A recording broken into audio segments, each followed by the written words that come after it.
America के राष्ट्रपति लगातार ईरान पे दबाव बना रहे हैं, हॉर्मुज की नाकेबंदी कर दी है और अब ट्रंप कह भी रहे हैं कि बहुत कम समय है ईरान के पास, और ईरान ने अगर समझौते से इनकार किया तो फिर जो है उसके लिए बुरा समय आएगा। और कहा है, देखिए उन्होंने कहा है कि ट्रंप ने कहा है कि युद्ध खत्म करने के लिए सीज फायर पर सहमत होने के लिए सिर्फ 3 दिन है, नहीं तो उसके तेल पाइपलाइन में ब्लास्ट हो जाएगा।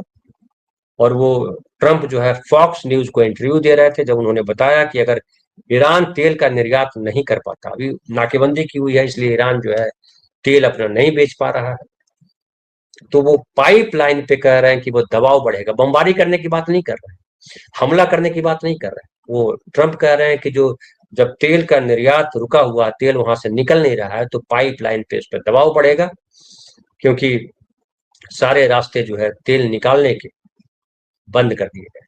और ऐसी स्थिति में तेल का बहाव जब अचानक रुक जाएगा तो पाइपलाइन के अंदर दबाव बनेगा और तकनीकी व प्राकृतिक कारणों से वह फट सकती है, गर्मी की वजह से और उसकी प्रेशर की वजह से।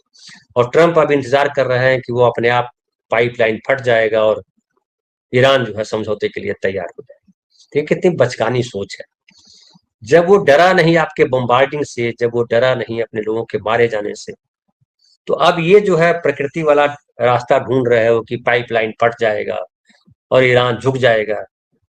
ये ट्रंप का बचकानापन बताता है कि ट्रंप जो है बेसिकली उनको समझ नहीं है, न ईरान के चरित्र को समझ पा रहे हैं, न अमेरिका की कूटनीति को समझ पा रहे हैं, और न ही जो है सामान्य विज्ञान की जानकारी, वैज्ञानिक पहलुओं को जानता है।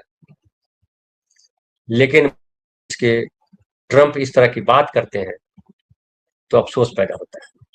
और अब जो है देखिए ईरान जिस तरह के प्रयास किए हैं, वो कहा जा रहा है कि वो चीन भी जाने वाले हैं, वहाँ के जो विदेश मंत्री हैं, तो ओमान, पाकिस्तान से ओमान, ओमान से रूस, और रूस से चीन, और भी देशों से जाहिर है उनकी बातचीत चल रही है। अभी मीडिया में भले चर्चा नहीं है आई है, लेकिन और भी दूसरे देशों से उनकी बातचीत चल रही है, क्योंकि दुनिया भर में ऊर्जा का गहरा संकट खड़ा हो गया है।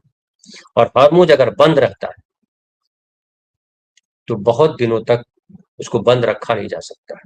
या अमेरिका पीछे हटे या ईरान पीछे हटे।